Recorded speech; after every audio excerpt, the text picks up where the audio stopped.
विधानसभा चुनावों की तैयारियों को लेकर एआईएमआईएम के राष्ट्रीय अध्यक्ष और सांसद असदुद्दीन ओवैसी आज टोंक दौरे पर रहे। गांधी खेल मैदान आज जनसभा को संबोधित करते हुए ओवैसी ने राजस्थान की कांग्रेस सरकार से लेकर केंद्र की मोदी सरकार पर निशाना साधा। सचिन पायलट के विधानसभा क्षेत्र में इशारों में ओवैसी ने पायलट पर निशाना साधते हुए कहा कि पायलट का ख्वाब पूरा नहीं होगा। आगामी चुनाव में पायलट को गुर्जर बाहुल्य क्षेत्र से चुनाव लड़ना चाहिए और इस बार राजस्थान में नया सियासी इंकलाब लिखा जाएगा।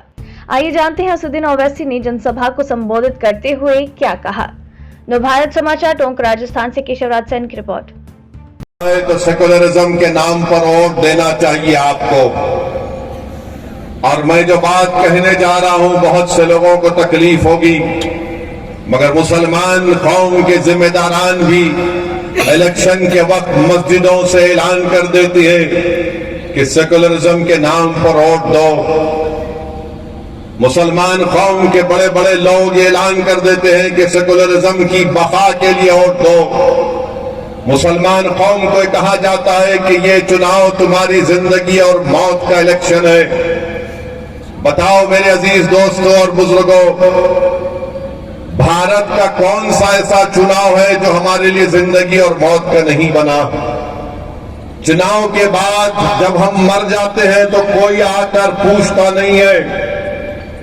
चुनाव के बाद जब हमको पुलिस थाने ले जाकर मार मार कर हमारी कस्टोडियल डेथ हो जाती है तो कोई पूछने वाला नहीं। चुनाव के बाद जब मुझे एक जानवर पालने के नाम पर मारकर रोड पर कत्ल कर दिया जाता है तो कोई पूछने वाला नहीं। मगर जब चुनाव आ जाते हैं जिंदगी और मौत का मामला बन जाता है। मुसलमानों के बच्चे स्कूल में नहीं है, मुसलमानों की बेटियां कॉलेजेस में नहीं है। क्यों नहीं है? क्योंकि उनके माँ बाप के पास पैसे नहीं है उनकी औलाद को तालीम दिलाने के लिए। मगर ये जिंदगी और मौत का मसला नहीं बनता।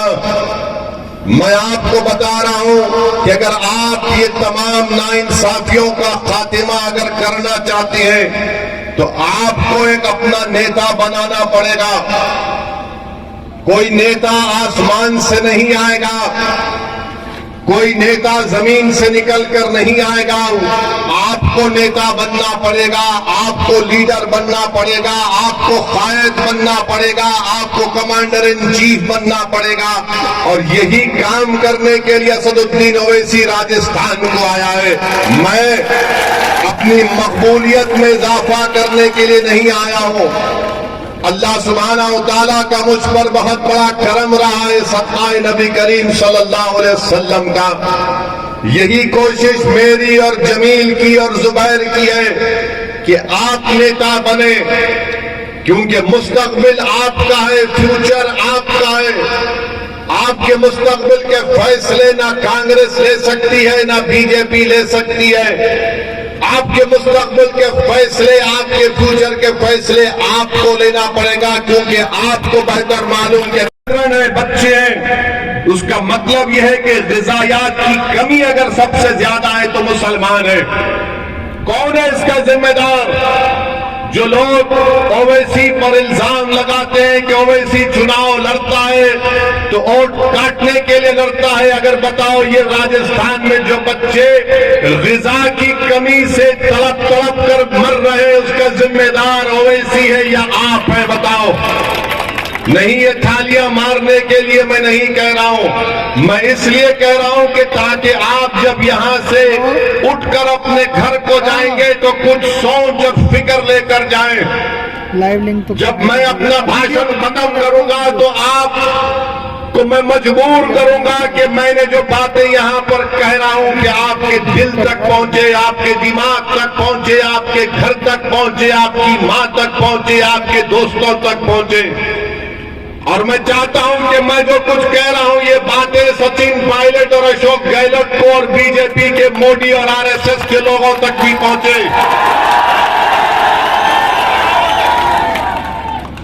मेरे अजीज दोस्तों, आज राजस्थान में 5 साल से कम उम्र अगर कोई अंडरवेट बच्चे जिनका वजन कम है तो 28% पूरे प्रदेश का है। मुसलमानों का कितना है? 32%।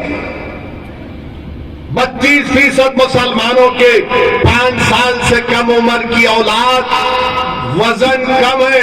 सबसे ज्यादा ये मुसलमानों का, इसका जिम्मेदार मैं हूं। हुकूमत आपकी, इख्तिदार आपका, वजीर आपका, सब चीज आपका, और वोट आप देकर इनको नेता बनाते हैं और वो आपके बच्चों को इस तरह का हाल करके रखती है।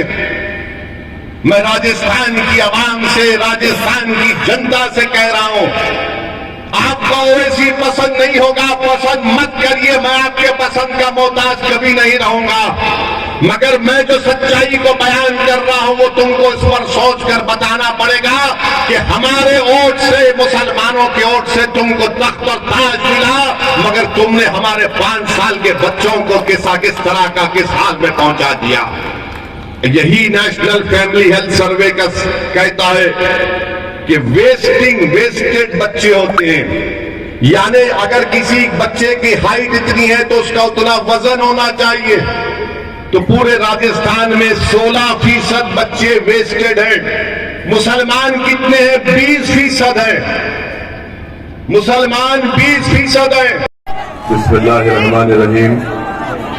अस्सलामु अलैकुम व रहमतुल्लाहि व बरकातहू।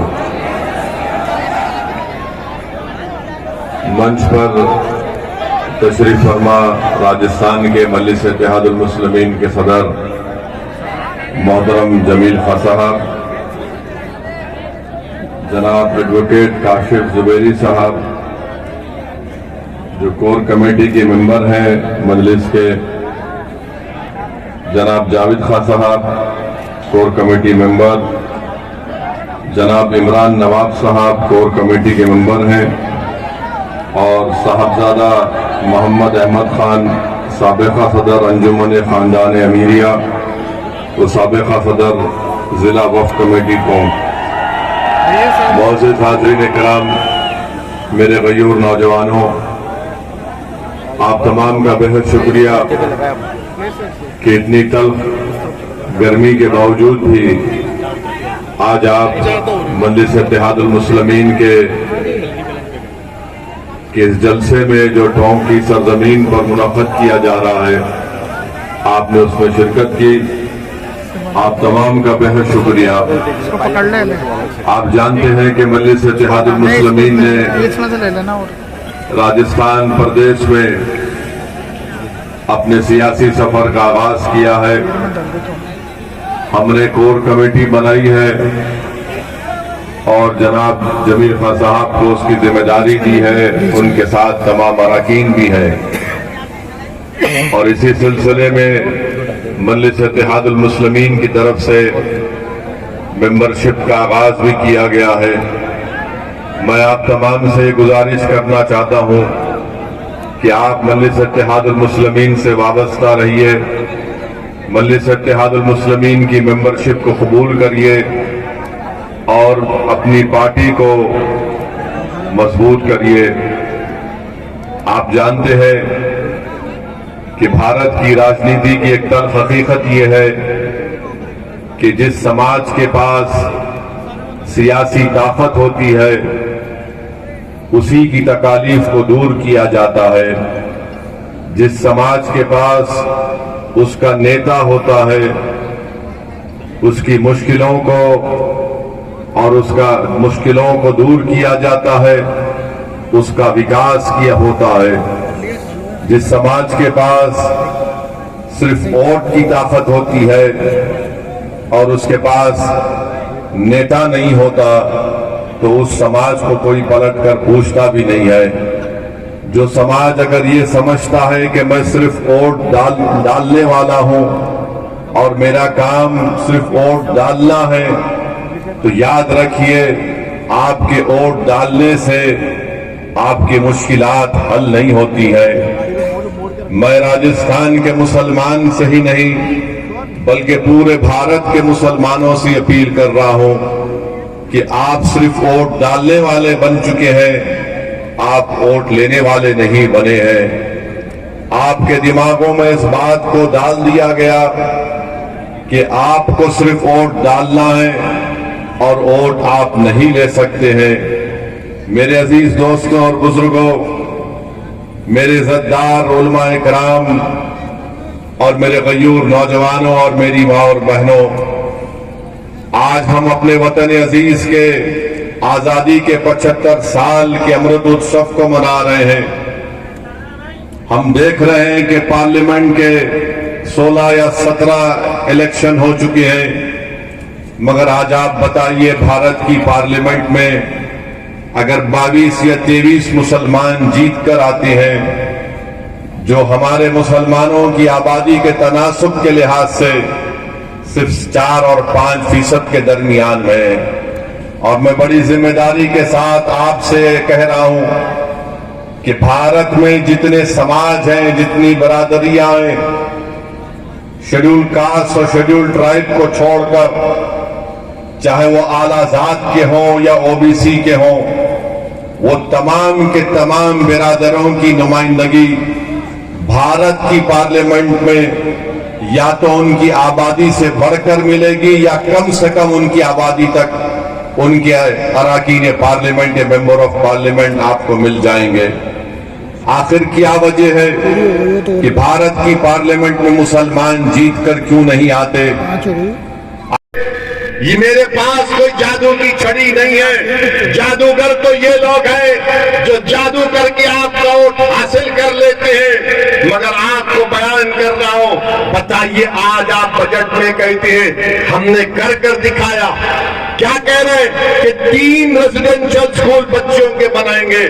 तेलंगाना में 204 है, मजलिस के सिर्फ 7 एमएलए हैं। अगर यहां पर तुम्हारे मजलिस के 7 एमएलए जीत जाएंगे तो मैं वादा कर रहा हूं इंशाअल्लाह ताला 5 साल में कम से कम 20,000 मुसलमान बच्चे और बच्चियां गवर्नमेंट के स्कूलों में पढ़ेंगे, तालीम याफ्ता बनेंगे और देश को, राजस्थान को मजबूत करेंगे। मगर यहां पर मुख्यमंत्री कांग्रेस के बड़ा बड़ा ऐलान कर रहे हैं कि मैं ऐसा किया। अच्छा, इनसे पूछना चाहते हैं हम, पिछले साल आपने ऐलान किया था, पिछले साल के बजट में सचिन पायलट यहां के आपके एमएलए हैं और गहलोत साहब मुख्यमंत्री हैं, आपने कहा था कि 7 रेजिडेंशियल स्कूल बनाए जाएंगे। चूरू, सवाई माधोपुर में, नागौर में, अलवर में, जैसलमेर में 180 करोड़ की लागत से। अरे वो जमीन दिखा दो मुझे जहां पर काम शुरू होने वाला है। वो जमीन दिखा दो मुझे जहां पर काम तुम शुरू करने वाले थे। कितना झूठ बोलोगे मुसलमानों को, कितना झूठ बोलोगे मुसलमानों को। और फिर क्या ऐलान किया गया था? ऐलान ये भी किया गया था कि 3 बच्चियों के हॉस्टल बनाए जाएंगे गंगानगर में, भिलवाड़ा में, अजमेर में, बच्चों के लिए नागौर में, सवाई माधोपुर में, भरतपुर में, अलवर में 20 करोड़ से बनाए जाएंगे। कहां बना रहे हो? जमीन बता दो हमको, बताओ कहां पर है? मदरसों में, 500 मदरसों में स्मार्ट क्लासरूम बनाया जाएगा। कहां बनाया आपने? मेरे अजीज दोस्तों और बुजुर्गों, इसीलिए हम आपसे कह रहे हैं कि मजलिस को मजबूत करिए। मजलिस इत्तेहादुल मुस्लिमीन आपकी जमात है। अगर आप मजलिस को मजबूत नहीं करेंगे तो याद रखिए आपका इसी तरह एक्सप्लॉयटेशन होगा, इसी तरह आपका इस्तेसाल किया जाएगा। इस इस्तेसाल से बचिए। यकीनन बीजेपी को हराना, कौन नहीं चाहता कि बीजेपी को हराइए यकीनन बीजेपी को, हम भी साथ हैं। क्या तेलंगाना में 2014 का पार्लियामेंट इलेक्शन, 2019-18 का असेंबली का इलेक्शन हुआ कि पूरे राजस्थान में हायर एजुकेशन में मुसलमानों का जो एनरोलमेंट होता है 2019 और 20 के आंकड़े दे रहा हूं, सिर्फ 2% हायर एजुकेशन में मुसलमान जाते हैं। बताओ आपने क्या किया इन लोगों के लिए? चुनाव आएगा तो बोलेंगे भाजपा को हराना है, मोदी को हराना है। ओवैसी के बातों में मत आओ। ओवैसी तुमको जज्बाती तकरीर करके तुम्हारे दिलों में जहर पैदा कर देगा। अरे अगर सच्चाई को बयान करना जहर है तो मैं जहर पूरे भारत में फैलाऊंगा। तुमने किया है, तुमने हमारे बच्चों की जिंदगी में जहर घोल दिया है, तुमने हमारे मासूम बच्चों को बर्बाद किया है।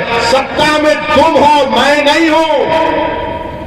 इख्तिदार पर तुम हो, मैं नहीं हूं। मुख्यमंत्री तुम हो, मैं नहीं हूं। वजीर तुम हो, मैं नहीं हूं। प्रधानमंत्री तुम हो, मैं नहीं हूं। मेरा हाल तुमने ये करके रख दिया। और जब चुनाव आएगा तो सब के सब खड़े हो जाएंगे एक साथ, पूरे जोकर खड़े होकर पुकार पुकार कर कहेंगे, असद की बातों में मत आओ, असद की बातों में मत आओ। अरे मैं तुमसे सवाल कर रहा हूं कि इसके बावजूद भी आप अपने वोट का कैसे इस्तेमाल करेंगे? मेरे अजीज दोस्तों और बुजुर्गों, यही तुम्हारी बर्बादी की दास्तान नहीं है। आज राजस्थान में करीब 10% मुसलमानों की आबादी है। और जब मैंने आज से 6 महीने पहले जयपुर को आकर प्रेस कॉन्फ्रेंस में मुख्यमंत्री अशोक गहलोत के इस पर तनकीद की थी कि उन्होंने अकलियतों के लिए, माइनॉरिटीज के लिए खाली 98 करोड़ दिए, कैसे दिए, कितना कम क्यों दिए? तो अशोक गहलोत को थोड़ी शर्मिंदगी हुई शायद। उन्होंने बजट को बढ़ाकर 480 करोड़ रुपए किया। अब आप सुनिए, हमारे एक प्रेस कॉन्फ्रेंस पर मुख्यमंत्री बेचैन हो गए। अब आपको बता रहे हैं कि जिस प्रदेश से, तेलंगाना से हम आते हैं, वहां पर भी मुसलमान करीब 11-12% है, 45 लाख है। आपको मालूम वहां पर अक़लियती विजारत का, मिनिस्ट्री ऑफ माइनॉरिटीज का बजट कितना है? यहां पर आप करीब 70-80 लाख के दरमियान में बजट हुआ 480 करोड़। और जिस प्रदेश से मैं आता हूं वहां पर बजट है, बच्चे हैं। उसका मतलब यह है कि ग़िज़ायात की कमी अगर सबसे ज्यादा है तो मुसलमान है। कौन है इसका जिम्मेदार? जो लोग ओवैसी पर इल्जाम लगाते हैं कि ओवैसी चुनाव लड़ता है तो वोट काटने के लिए लड़ता है। अगर बताओ, ये राजस्थान में जो बच्चे ग़िज़ा की कमी से तड़प तड़प कर मर रहे हैं, उसका जिम्मेदार ओवैसी है या आप है? बताओ। नहीं, ये थालियां मारने के लिए मैं नहीं कह रहा हूं, मैं इसलिए कह रहा हूं कि ताकि आप जब यहां से उठकर अपने घर को जाएंगे तो कुछ सोच और फिक्र लेकर जाएं। लाइव लिंक तो जब मैं अपना भाषण खत्म करूंगा तो आप को मैं मजबूर करूंगा कि मैंने जो बातें यहां पर कह रहा हूं कि आपके दिल तक पहुंचे, आपके दिमाग तक पहुंचे, आपके घर तक पहुंचे, आपकी मां तक पहुंचे, आपके दोस्तों तक पहुंचे। और मैं चाहता हूं कि मैं जो कुछ कह रहा हूं ये बातें सचिन पायलट और अशोक गहलोत को और बीजेपी के मोदी और आरएसएस के लोगों तक भी पहुंचे।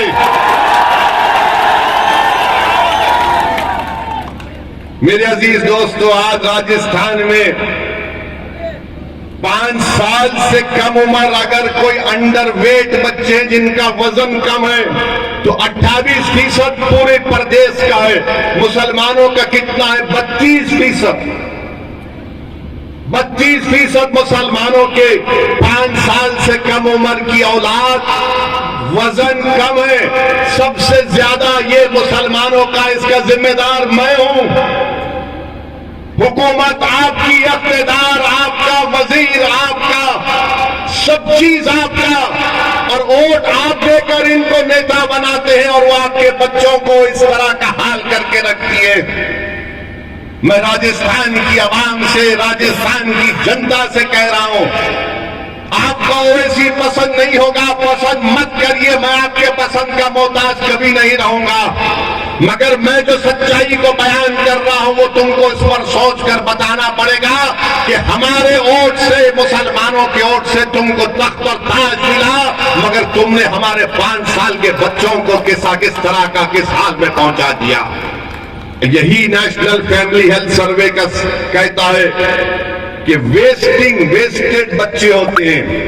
यानी अगर किसी बच्चे की हाइट इतनी है तो उसका उतना वजन होना चाहिए, तो पूरे राजस्थान में 16% बच्चे वेस्टेड हैं। मुसलमान कितने हैं? 20% हैं। मुसलमान 20% हैं। कौन जिम्मेदार है इसका? बताओ अशोक गहलोत, बताओ सचिन पायलट, बताओ कांग्रेस का बाजा बजाने वाले मुनाफिकीन जो मुझ पर इल्जाम लगाते हैं, बताओ कौन जिम्मेदार है इसका?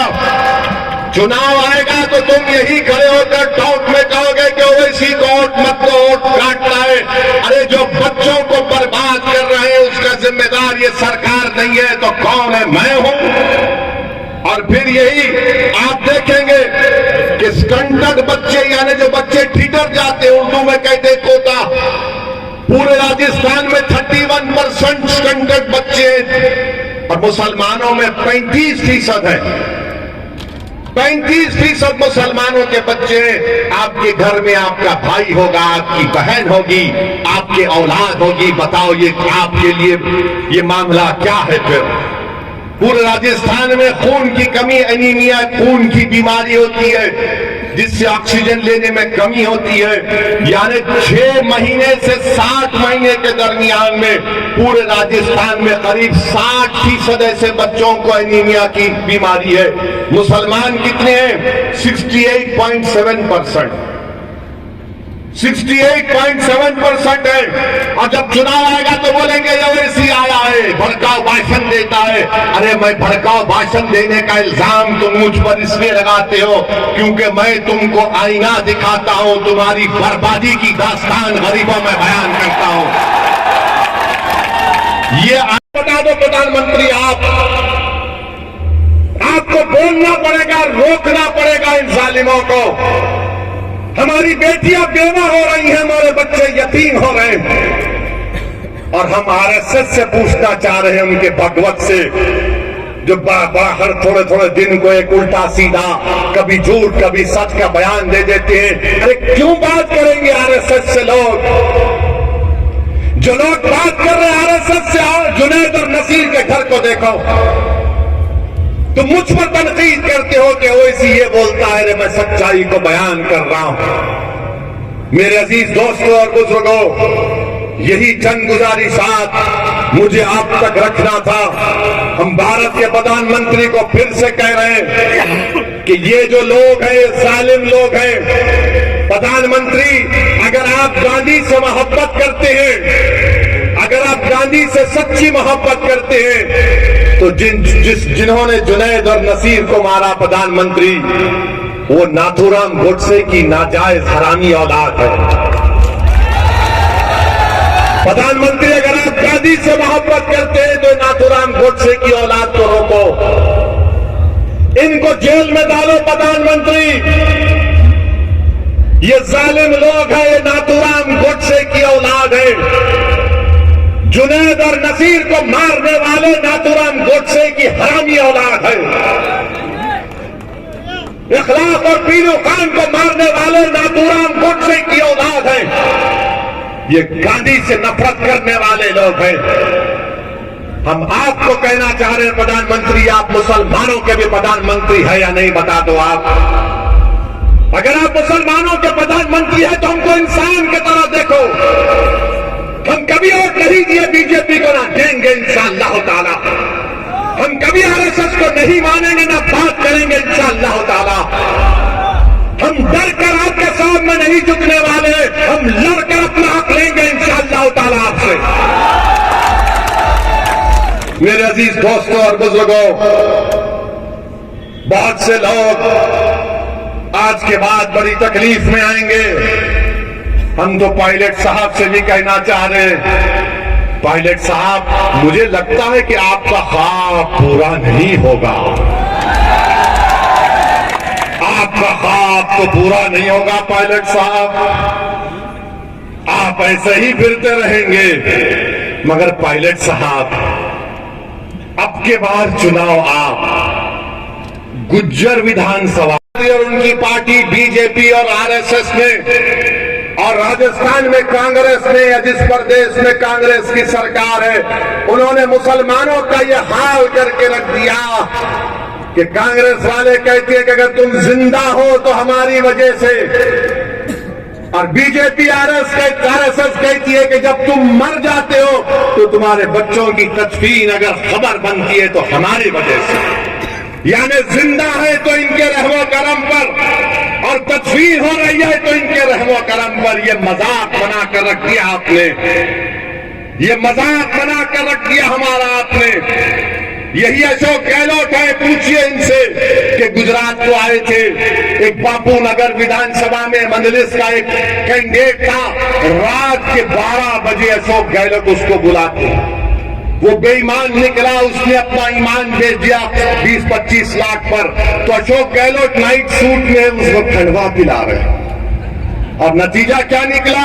अशोक गहलोत ने खंडवा पिलाया मगर अल्लाह ने उसको रुसवा किया, वो हार गया। कांग्रेस का कोई पटेल था, हार गया, मगर अशोक गहलोत क्या बोले? नहीं, ओवैसी की वजह से हार गया। अम्मा यार, तुम तो उसको रात के 12 बजे उसको तुम खंडवा पिलाए, 20-25 लाख की मिठाई खिलाए, उसके बावजूद भी अगर वो मर्द नहीं निकला तो मैं जिम्मेदार। यहां बीजेपी कहती है कि हमको मुसलमान नहीं चाहिए, बीजेपी कहती है नहीं चाहिए हमको मुसलमान, खुलकर कहती है भाजपा। हमारा ये भाषण के बाद शाम में टीवी पर कोई बीजेपी का नेता जाकर बोलेगा हमारे पास क्या नखुई नहीं है, वो फुलान नहीं है, मंत्री कौन है तुम्हारे पास मुसलमान बताओ? कोई नहीं है। ये हकीकत है। हम भारत के प्रधानमंत्री से पूछना चाहते हैं, जुनैद नसीर के ऊपर प्रधानमंत्री आप कुछ बोलेंगे या नहीं बोलेंगे? ये जो गांव रक्षक के नाम पर ये लोग जो गुंडागर्दी कर रहे हैं, गांव की गाय की हिफाजत का ये कानून है, मानते हैं, मगर ये लोग कौन है जो रोड पर निकलकर गोलियां चलाते हैं? वारिस को मार दिया गया, फेसबुक पे लाइव टेलीकास्ट किया जाता है, वारिस के मुंह से खून निकल रहा है, प्रधानमंत्री वारिस मर जाता है, वारिस की परिवार कहते हैं कि वारिस को मारा इन जालिमों ने। कासिम एक 12वीं क्लास का बच्चा गोली चलाता है, वो मलून जिसका नाम है फयार में। और क्या हो सकता है? मैं आपसे कह रहा था, गुज्जरों के जो बहुत बड़े लीडर गुजरे, किरोड़ी सिंह बैंसला साहब, मैं उनको सलाम करता हूं, मगर आप बताओ, आज आप 10% हैं, उन्होंने गुज्जरों को रिजर्वेशन दिला दिया, उनके एक हुक्म पर, उनके एक फैसले पर लाखों गुज्जर निकलकर ट्रेन की पटरियों के पास आकर बैठ जाते, हाईवे पर बैठ जाते। और आपका हाल यह है कि चुनाव आता है तो हमको पुकार कर कहा जाता है ए जिंदगी और मौत का मामला है। हमारा मामला यह है कि अगर पुलिस 1 लाख जमीन पर मारती है तो पूरे के पूरे भाग सन्नाटा हो जाता है। और ये किरोड़ी सिंह बैंसला ने गुज्जरों को इतनी ताकत दी कि निकल कर आओ और बैठ गए। बताओ, क्या तुम अपने दरमियान से किसी नेता को मनाओगे या नहीं बनाओगे? क्या तुम किसी को अपना नेता बनाओगे या नहीं बनाओगे? बताओ मुझे। तुम में काबिलियत है, याद रखो, अल्लाह ने तुमको बेइंतहा नेमतों से नवाजा है। तुमको अंदाजा भी नहीं है कि तुम्हारे सीनों में जो दौलत है, तुमको अंदाजा भी नहीं है कि तुम्हारे सीने में जो ताकत है, तुमको अंदाजा भी नहीं है कि अल्लाह ने तुमको कितनी नेमतों से नवाजा है। तुम सिर्फ अल्लाह की जात पर तवक्कल करो और एक अच्छा फैसला लो, वरना याद रखो, जो इस्तेसाल, जो लूट, जो कमजोरियां 70 साल से पैदा हो गई, वो कभी खत्म नहीं होगी। नौजवानों, तुम्हारे लिए ओवैसी लड़ रहा है। मेरा मुस्तकबिल नहीं है, मेरी जिंदगी का चिराग कभी नहीं खुल हो सकता, हम सब जाएंगे इस दुनिया से। नौजवानों, तुम्हारे लिए लड़ाई लड़ रहे हैं, बेटियों तुम्हारे लिए लड़ाई लड़ रहे हैं। तुमको इसमें साथ देना पड़ेगा, अपने घर वालों को मनाना पड़ेगा। मेरे अजीज दोस्तों और बुजुर्गों, क्यों नहीं राजस्थान के 10% मुसलमानों को रिजर्वेशन मिलता है? क्यों नहीं दिया जाता? बताओ आप। बल्कि खानदानी लोगों को रिजर्वेशन मिलना चाहिए, मुस्लिम मिरासियों को मिलना चाहिए, मीर राना को मिलना चाहिए, बैटी को मिलना चाहिए, बारूद मुसलमान को मिलना चाहिए, मीरों मुसलमानों को मिलना चाहिए, मगन नायर मुसलमानों को मिलना चाहिए, बमामी मुसलमान बरादरी को मिलना चाहिए, लंगा जोधी मुसलमान बरादरी को मिलना चाहिए, नागरकी बरादरी मुसलमानों को रिजर्वेशन मिलना चाहिए। क्यों नहीं देते अशोक गहलोत? दोनों रिजर्वेशन आपने एक पीआईएल हाई कोर्ट में जवाब में सरकार ने कहा कि राजस्थान में 52% आबादी ओबीसी की है, तो मजलिस कांग्रेस के अशोक गहलोत से इस बात का डिमांड करती है कि 52% अगर रिजर्वेशन है उसको बढ़ाओ, बढ़ाओ उसको आप, और बढ़ाकर उसको 50% का ब्रिज क्रॉस कर सकते, आप ब्रिज करो उसको, मगर 10% मुस्लिम ओबीसी को दो, 10% मुसलमान ओबीसी को दो। हम चाहते हैं कि हमको भी हिस्सा मिले, हम चाहते हैं कि हमारा बेटा भी डीएम बने, हम चाहते हैं कि हमारा बेटा भी आईपीएस ऑफिसर बने, हम चाहते हैं कि हमारी बेटियां डॉक्टर बने, हम चाहते हैं कि हमारे बच्चे पुलिस में आए, मगर रिजर्वेशन के बगैर कैसे आएंगे? ये कौन सा इंसाफ है बताओ आप कि मुसलमानों को, राजस्थान के ओबीसी मुसलमानों को रिजर्वेशन नहीं दिया जाता? आपको मालूम कि राजस्थान में 38% मुस्लिम नौजवान, जिसमें बच्ची और बच्चियां हैं, वो उनके पास नौकरी नहीं है, तालीम नहीं हासिल कर रहे, ना ट्रेनिंग। 38% राजस्थान के मुसलमानों, ये डेटा है मेरे पास। अगर कोई कांग्रेसी और भाजपाई कहेगा कि मैं नहीं मानता तो आ जाओ, मुकाम बताओ जयपुर में, मैं डेटा लेकर आता हूं, तुम 10 मिनट नहीं बैठ सकोगे मेरे सामने। और हम लोग एक सर्वे कराए हैं, रिपोर्ट आ चुकी है राजस्थान के मुसलमानों के बारे में, और इंशाअल्लाह ताला उसका हम अनकरीब में उस रिपोर्ट को जारी करेंगे ताकि भाजपा को और कांग्रेस को भी मालूम हो जाए। अच्छा, आपको मालूम कि बीजेपी और कांग्रेस ने गौ रक्षा पर कितने पैसे खर्चा किए, गौशालाओं पर और गौ रक्षा पर? इन दोनों सरकारों ने, इन दोनों ने 1511 करोड़ रुपए खर्चा किए, 1511 करोड़। और यहां पर हमारे मुसलमान बच्चों को स्कूल नहीं मिलता है, स्कूल नहीं मिलता है, और इतना खर्चा करने के बावजूद भी जुनैद और नासिर की मौत हो जाती। मेरे अजीज दोस्तों और बुजुर्गों, ये आपको उठना है, और हम भारत के प्रधानमंत्री के बारे में बोले बगैर अपना भाषण खत्म नहीं कर सकते। मित्रों के बारे में तो बोलना ही पड़ेगा। मुसलमान हूं, मैं तो सिर्फ बयान कर रहा हूं कि आज आपको सोचना पड़ेगा। जुनैद और नासिर को किडनैप किया गया, किडनैप करके उनको मारा और पीटा गया। उसके बाद हरियाणा के पुलिस स्टेशन में ले जाकर इन जालिमों ने थानेदार से कहा कि इनको ले लो, अरेस्ट करो।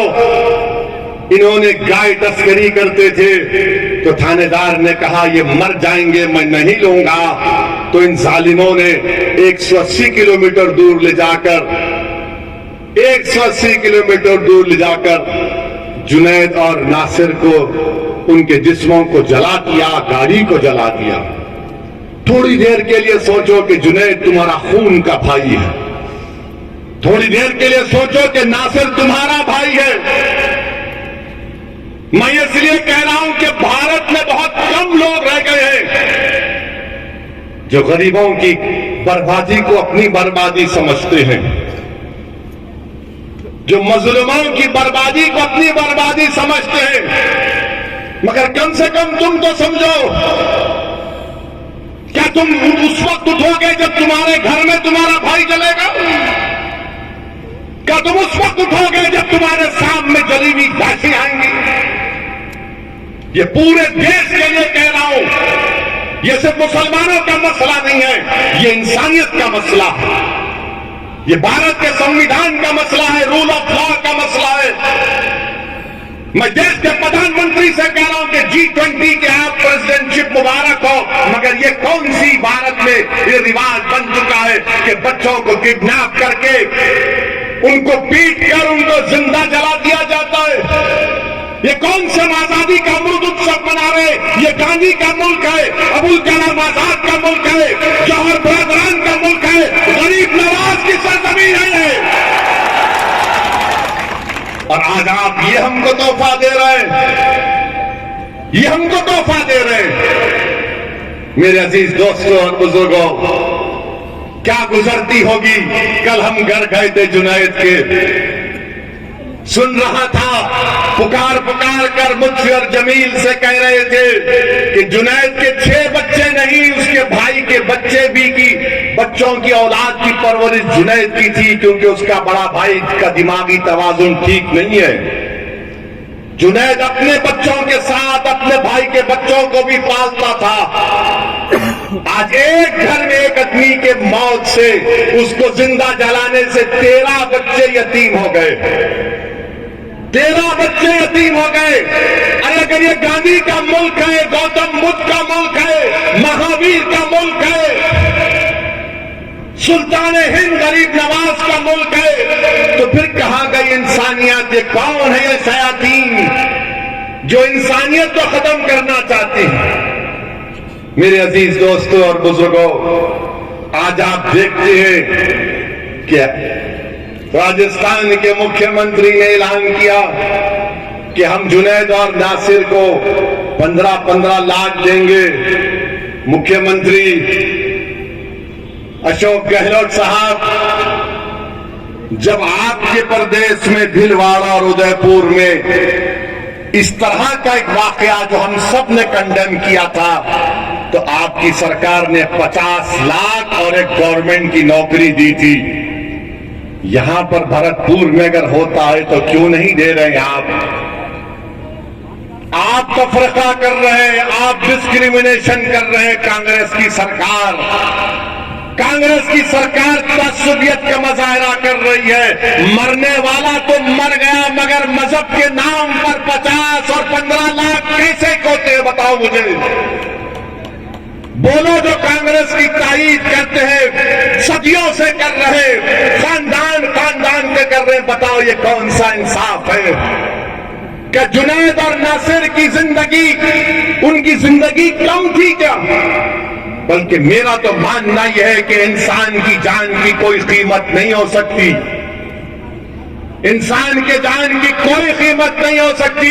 किसी माँ से पूछो, किसी बाप से पूछो, किसी भाई से पूछो, किसी बेटे से पूछो, किसी बेटी से पूछो कि बताओ तुम्हारे बाप और बेटे और भाई की जान की कीमत क्या है, तो बोलेगा कि तू सारी दुनिया रख ले, मुझे इसकी जान दे। मगर आज हम देख रहे हैं कि 15 लाख के भरतपुर में जुनैद और नासिर को मार दिया गया। कितने एमएलए जबान खोलकर बोले, कितने एमएलए खुलकर मजम्मत किए। जब हैदराबाद से निकलकर असदुद्दीन ओवैसी भरतपुर जा सकता है, तो क्या जयपुर से और टोंक से निकलकर सचिन पायलट और अशोक गहलोत नहीं जा सकते जुनैद और नासिर के घर को? डरते हैं। अगर जाएंगे मुसलमानों के साथ देखेंगे तो हिंदू भाइयों का वोट नहीं मिलेगा। ये सच्चाई है, याद रखो आप। ये आपका वोट चाहते हैं, मगर आपकी जब भाई की लाश पड़ी है उसके सामने आकर ठहरना नहीं चाहते। आपका वोट चाहते हैं, मगर मेरे भाई की बेटे की खबर पर जाकर फूल नहीं तोड़ना चाहते। ये आपकी हकीकत है, बता रहा हूं मैं आपको। और फिर आपके यहां के विधायक साहब सचिन साहब ने क्या बयान दिया? दोषियों को सजा मिलनी चाहिए। अरे ये तो 70 साल से बोला जा रहा है सचिन साहब, दोषियों को सजा मिलनी चाहिए। अरे दोषी को सजा नहीं मिलती, हमको सजा मिलती है। हमारे बेटे मर जाते, जेल को हम भाग जाता है। हमारी बेटी की मुस्तकबिल को बर्बाद कर दिया जाता है, हमारा घर वीरान हो जाता है, सजा हमको मिलती है। क्यों सचिन साहब आप जुनैद और नासिर का नाम नहीं ले सकते थे? आप नहीं कह सकते थे कि नाम निहाद गौ रक्षक है जो जुल्म कर रहे मेवाती मुसलमानों पर? क्या ये भारत के शहरी नहीं है? आखिर क्यों डरते हैं आप लोग? अरे बीजेपी को अगर हराना है तो आइडियोलॉजी पर हराना पड़ेगा। अंधेरे का मुकाबला अंधेरे से हो सकता है क्या? बताओ। जहालत का मुकाबला जहालत से होगा, जुल्म का मुकाबला जुल्म से होगा। अरे जहालत का मुकाबला इल्म से होता है, अंधेरे का मुकाबला रोशनी से होता है, जुल्म का मुकाबला ताकत से होता है। तुम सिर्फ थाली मारकर घर में जाकर सो नहीं जाना। आपके बाद अपने मां बाप को समझाओ, अपने महल्ले के बुजुर्गों को समझाओ, अपने दोस्तों को समझाओ कि एक दीवाना आकर हमको सच्चाई बयान करके गया था। आज आप देखो कि जुनैद और नसीर को बेदर्दी से मारा गया, उसकी दास्तान तो बयान करूंगा मैं मुख्यमंत्री से और यहाँ के विधायक से पूछना चाहता हूं। सचिन पायलट साहब गुज्जर है ना? है ना? गुज्जर है। मैं जो गुज्जरों के नेता अभी इस दुनिया में नहीं है, मैं उनको सलाम करता हूं, किरोड़ी सिंह बैंसला साहब को। उन्होंने गुज्जरों के लिए जो काम किया, उन्होंने गुज्जरों को एक मुकाम दिया, एक इज्जत दी, उनको ताकत दी। मगर आप मुसलमान क्या कर रहे हैं? मस्जिद में तो खंधे से खंधा मिलाकर नमाजें तो अदा कर लेते हो, मगर जब मस्जिद से बाहर निकलते हो तो तुम इंतशार की कैफियत में मुब्तला हो जाते हो।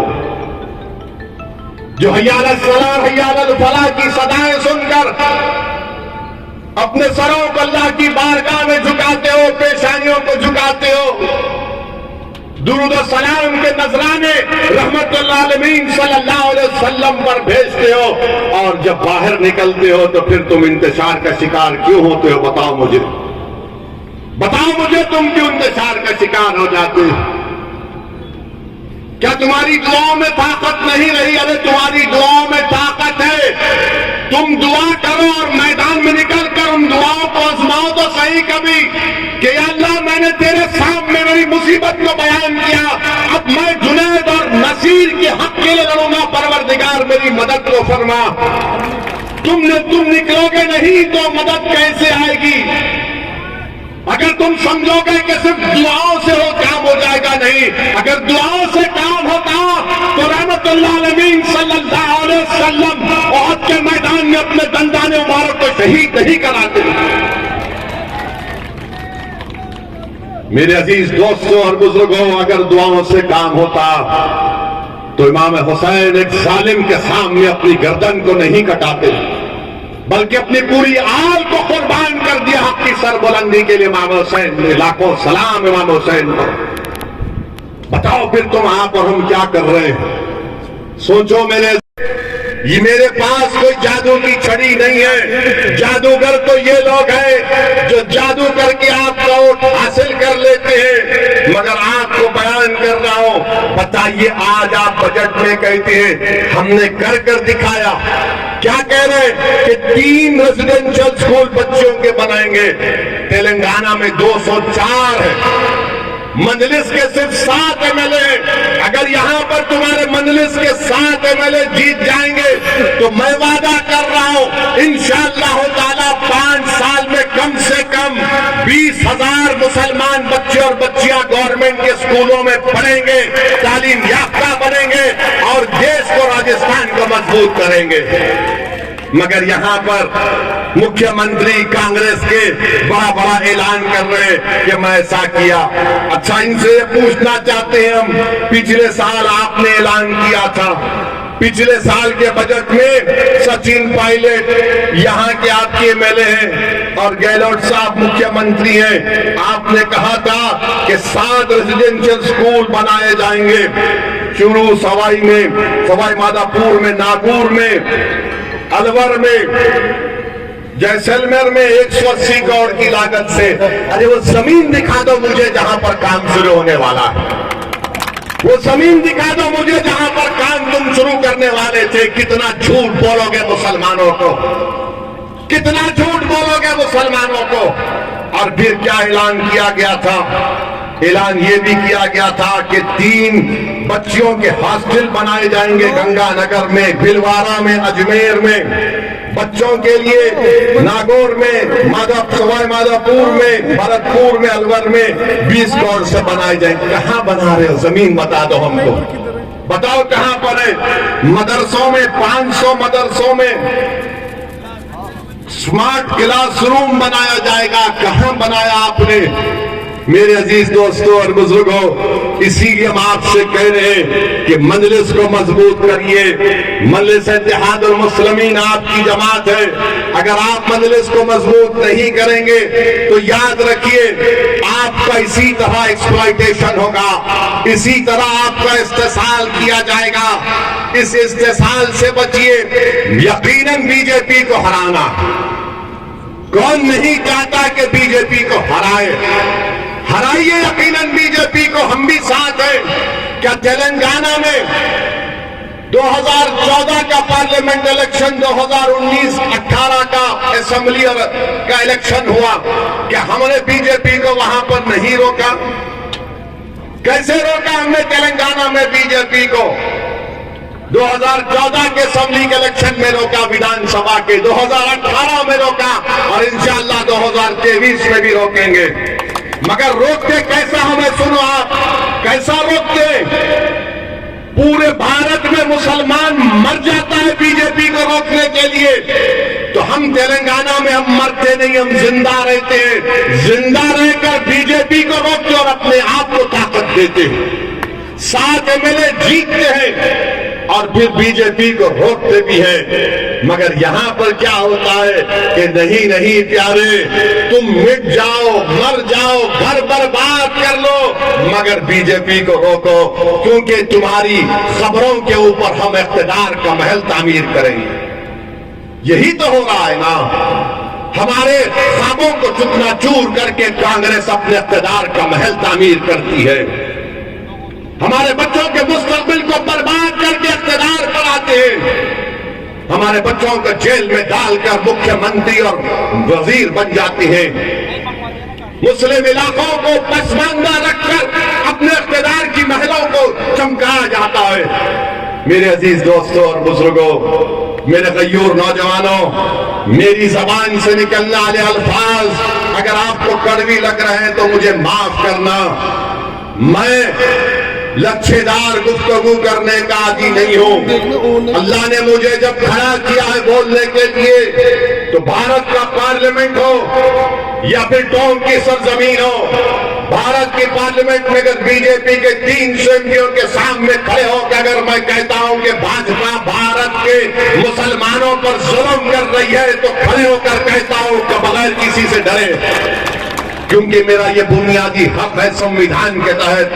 मेरे इज्जतदार मां और बहनों, आप सोचिए कि राजस्थान में 9 मुस्लिम एमएलए जीते हैं, कि पूरे राजस्थान में हायर एजुकेशन में मुसलमानों का जो एनरोलमेंट होता है 2019 और 20 की आंकड़े दे रहा हूं, सिर्फ 2% हायर एजुकेशन में मुसलमान जाते हैं। बताओ आपने क्या किया इन लोगों के लिए? चुनाव आएगा तो बोलेंगे भाजपा को हराना है, मोदी को हराना है। ओवैसी के बातों में मत आओ। ओवैसी तुमको जज्बाती तकरीर करके तुम्हारे दिलों में जहर पैदा कर देगा। अरे अगर सच्चाई को बयान करना जहर है तो मैं जहर पूरे भारत में पैदा होगा। जो तुमने किया है, तुमने हमारे बच्चों की जिंदगी में जहर घोल दिया है। तुमने हमारे मासूम बच्चों को बर्बाद किया है। सत्ता में तुम हो, मैं नहीं हूं। इख्तिदार पर तुम हो, मैं नहीं हूं। मुख्यमंत्री तुम हो, मैं नहीं हूं। वजीर तुम हो, मैं नहीं हूं। प्रधानमंत्री तुम हो, मैं नहीं हूं। मेरा हाल तुमने ये करके रख दिया और जब चुनाव आएगा तो सबके सब खड़े हो जाएंगे एक साथ, पूरे जोकर खड़े होकर पुकार पुकार कर कहेंगे असद की बातों में मत आओ, असद की बातों में मत आओ। अरे मैं तुमसे सवाल कर रहा हूं कि इसके बावजूद भी आप अपने वोट का कैसे इस्तेमाल करेंगे? मेरे अजीज दोस्तों और बुजुर्गों, यही तुम्हारी बर्बादी की दास्तान नहीं है। आज राजस्थान में करीब 10% मुसलमानों की आबादी है और जब मैंने आज से 6 महीने पहले जयपुर को आकर प्रेस कॉन्फ्रेंस में मुख्यमंत्री अशोक गहलोत के इस पर तनकीद की थी कि उन्होंने अकलियतों के लिए, माइनॉरिटीज के लिए खाली 98 करोड़ दिए, कैसे दिए, कितना कम क्यों दिए? तो अशोक गहलोत को थोड़ी शर्मिंदगी हुई शायद, उन्होंने बजट को बढ़ाकर 480 करोड़ रुपए किया। अब आप सुनिए, हमारे एक प्रेस कॉन्फ्रेंस पर मुख्यमंत्री बेचैन हो गए। अब आपको हम बता रहे हैं कि जिस प्रदेश से तेलंगाना से हम आते हैं वहां पर भी मुसलमान करीब 11-12% है, 45 लाख है। आपको मालूम वहां पर अक़लियती विजारत का, मिनिस्ट्री ऑफ माइनॉरिटीज का बजट कितना है? यहां पर आप करीब 70-80 लाख के दरमियान में बजट हुआ 480 करोड़, और जिस प्रदेश से मैं आता हूं वहां पर बजट है 1728 करोड़ रुपए।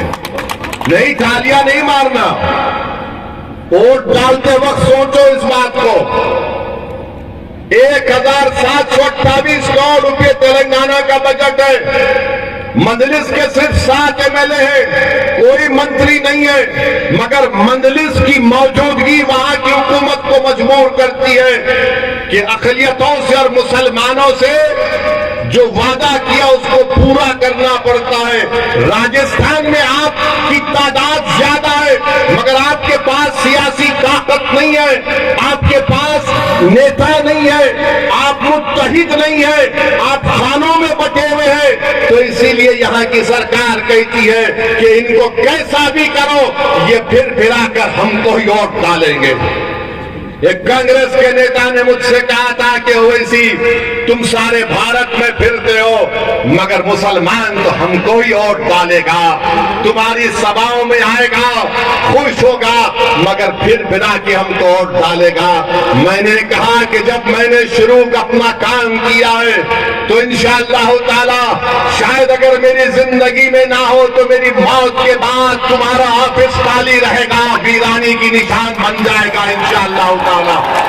क्योंकि तुम्हारे अल्फाज इस गुरूर को बयान करते हैं कि तुम समझते हो कि मुसलमानों के पास कोई अल्टरनेटिव नहीं है, मुसलमानों के पास कोई दूसरा रास्ता नहीं है। दूसरा रास्ता मजलिस का मैं तुम्हारे सामने पेश कर रहा हूं। आओ नौजवानों, आओ बुजुर्गों, आओ मेरी मां और बहनों, मजलिस को मजबूत करो तो आपकी अहमियत बढ़ेगी, आपके वोट की अहमियत बढ़ेगी। आप बताइए कि 480 करोड़ यहां पर दिए जाते और बमुश्किल इसमें से भी आधे पैसे नहीं खर्च होंगे। तेलंगाना में 1728 करोड़ रुपए माइनॉरिटीज का बजट है और फिर अशोक गहलोत ने ऐलान किया, मैं देख रहा था बजट के डॉक्यूमेंट को, क्या कहा उन्होंने इस साल के बजट में कि मैं 3 माइनॉरिटी रेजिडेंशियल स्कूल्स बच्चियों के लिए बनाऊंगा, 6 रेजिडेंशियल स्कूल्स बच्चे और बच्चियों के लिए बनाऊंगा, 6 माइनॉरिटी बच्चियों के हॉस्टल बनाऊंगा और 8 गर्ल्स एंड बॉयज के हॉस्टल बनाऊंगा 125 करोड़ रुपए के। अब यहां से कोई कांग्रेसी मेरी बात सुनेगा तो बोलेगा वैसी तुमने क्या किया तेलंगाना में? मैं तेलंगाना का मुख्यमंत्री नहीं हूं, याद रखो, ना मैं, मेरा कोई एमएलए मंत्री है। तेलंगाना में मजलिस ने क्या किया? मजलिस ने वहां की सरकार को मजबूर किया और वहां पर 204 रेजिडेंशियल स्कूल हमने कायम किए।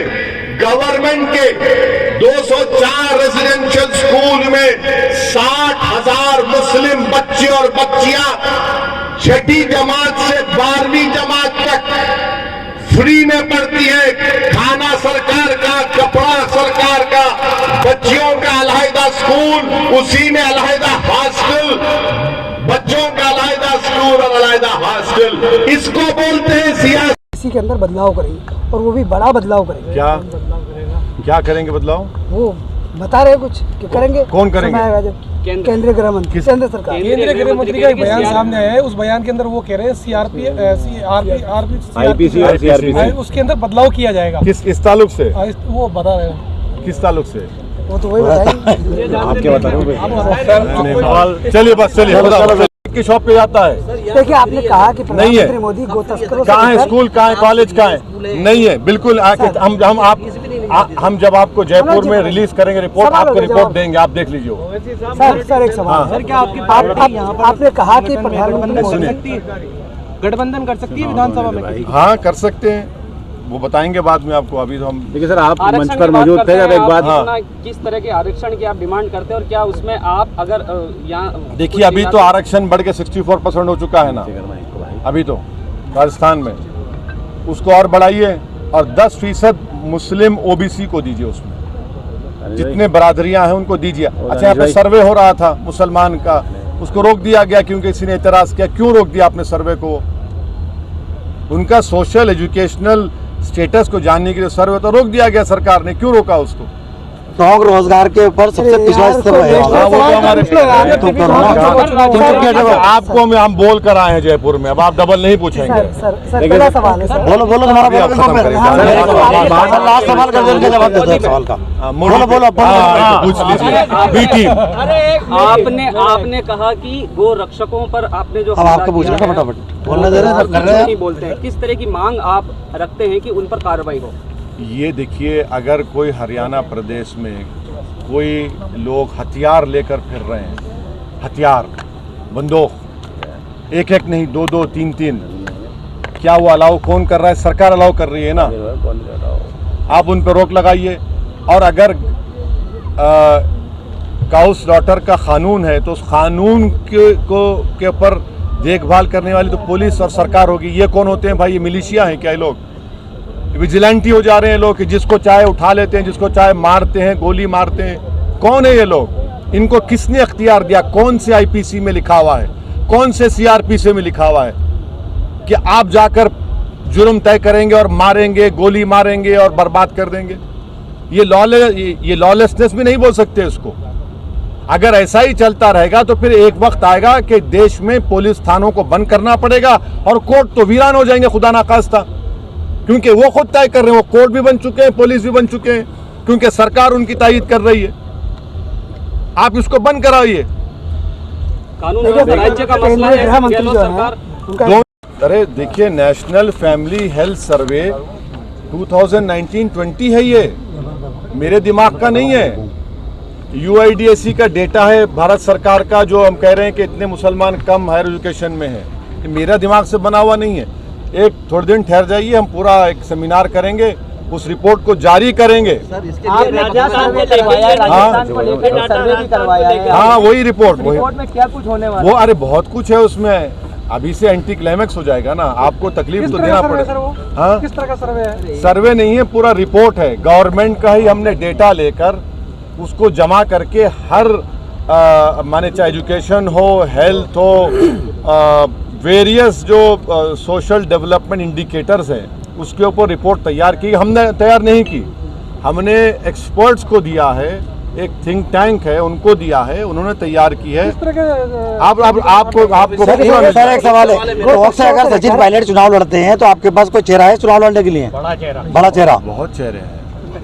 आप भी पैराशूट ही लाएंगे? हम अरे वो जब पैराशूट से उतर सकते हैं तो हम नई चीज कर सकते हैं क्या? पायलट साहब एक्चुअली क्या है कि मुख्यमंत्री मटेरियल है, तो वहाँ पर है क्या? अब आपको अशोक गहलोत के पास से फोन आ जाएगा, अब तैयार हो जाइए। मुख्यमंत्री कार्यालय से फोन आएगा आपको कि क्या कह रहे हो। एक सवाल सर, जहाँ तक बात की जाए, टोंक की बात हम कर रहे हैं, यहाँ के अधिकतर जो लोग हैं बच्चों को स्कूल भेजने के बजाय मैकेनिक की दुकान पर भेजने के बजाय ना गलत नहीं, गलत बात। मैं नहीं मानता इस बात को। हमारे डेटा में वो लोग हालत मजबूरी में मुसलमान अपने बच्चों को काम करने के लिए भी जाता है, क्योंकि उनके माँ बाप के पास पैसे नहीं है अपने बच्चों को पढ़ाने के लिए। ना डेटा है। सुनिए, ये आपकी जाती राय हो सकती है, मगर डेटा है। अगर आप मुसलमान के लिए तालीम, स्कूल, कॉलेज फराहम कर देंगे, वो बराबर पढ़ाएगा। ये गलत बात है, ये गलत सोच है कि मुसलमान अपने बच्चों को नहीं पढ़ाना चाहते। आप इसीलिए आपको न्यूज लीक नहीं की गई। जैसा भाषण खत्म हुआ फिर आप बोल दिया गया कि हाँ, इनको ये लोगों का ऐसा हादसा हुआ है। राजस्थान में इसी साल विधानसभा चुनाव है और आप उसी लिहाज से आए हैं। कितनी उम्मीदें आपको राजस्थान में है और किस तरह की तैयारी आप कर रहे हैं? कितने प्रत्याशी उतार रहे हैं? उसी तैयारी के सिलसिले में हम राजस्थान को आ रहे हैं। उसी तैयारी के सिलसिले हमारे कोर कमेटी के जिम्मेदारान राजस्थान के हर विधानसभा में जहां जा रहे हैं, मेंबरशिप कर रहे हैं, संगठन को मजबूत कर रहे हैं। और कितनी सीटों पर लड़ेंगे वो जब वक्त आएगा तो हमारे कोर कमेटी और जमात के पार्टी के जिम्मेदार लोग तय करके आपको बताएंगे। अभी तो बहुत जल्दी होगा। आपके पायलट साहब के इलाके में आज आप हैं, हाँ, तो किस तरह का उनको सीधा कहा कि वो यहाँ से अपना कहीं और? नहीं भाई, मैं तो कोई अच्छे अंदाजे में बोला हूँ।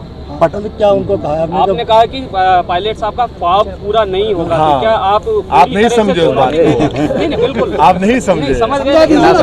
अरे नहीं, आप लोग पत्रकार हैं, आप तो उड़ती चुड़ी के पर गिन लेते हैं। नहीं, जिस तरह आप अक्लमंद, सुनिए, एक कहावत है, अक्लमंद को इशारा काफी। सर बिहार में आपके 4 विधायक आरजेडी में चले गए। यूपी में इतनी बड़ी सभाओं में 1% से भी कम आपको वोट मिला, तो राजस्थान की आवाम आप पे कैसे भरोसा करेगी? मैं तो नाउम्मीद नहीं हुआ हूँ। जो बेईमान थे, जिनको राजद ने खरीद लिया, कांग्रेस ने खरीद लिया, वो अपना ईमान बेच। मगर सर सुनिए सुन तो लीजिए। अरे यार, आपको दिल में जो मोहब्बत है ज़बान पे क्यों आ जाती है आपसे? मुकम्मल करें या छोड़ दें? नहीं पूरा करें। हाँ, तो तकलीफ तो ना हो जाए। हाँ, सुन लीजिए। जो बेईमान थे चले गए, मगर जब शिवसेना की पार्टी को तोड़ा गया तो पूरे भारत में एक वावेला मच गया कि जमहूरियत का कत्ल हो गया। और जब हमारे विधायक को खरीद लिए, वो क्या जमहूरियत का कत्ल नहीं था? जमहूरियत में, लोकतंत्र में लोग अपने पसंद से वोट देते हैं, हम उसका एहतराम करते हैं उनके फैसलों का। मगर हम अपनी लड़ाई को जारी रखेंगे, हमारी कोशिशें चलती रहेंगी और इंशाअल्लाह ताला कामयाबी मिलेगी। सर, आज आपने डाटा पेश किए हैं मुसलमानों को लेकर, कुपोषण और उसको लेकर, क्या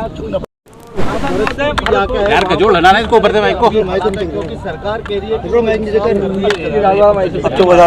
अरे भाई पीछे किसी को राज्यों की पुलिस सीरियस है। बिल्कुल सीरियस नहीं है। मुख्यमंत्री अशोक गहलोत विधानसभा में बजट पर जवाब देने वाले थे, इसलिए उस न्यूज को आपसे दबाया गया था। उनका भाषण होने के बाद उस न्यूज को लाया गया, तो आप खुद समझ लीजिए कि कितना सीरियस है वो। और बल्कि वहाँ पर जब उनके एक नेता हमको बताया गया कि उनके कोई नेता गए थे, उनका नाम जयलेश प्रधान कुछ है।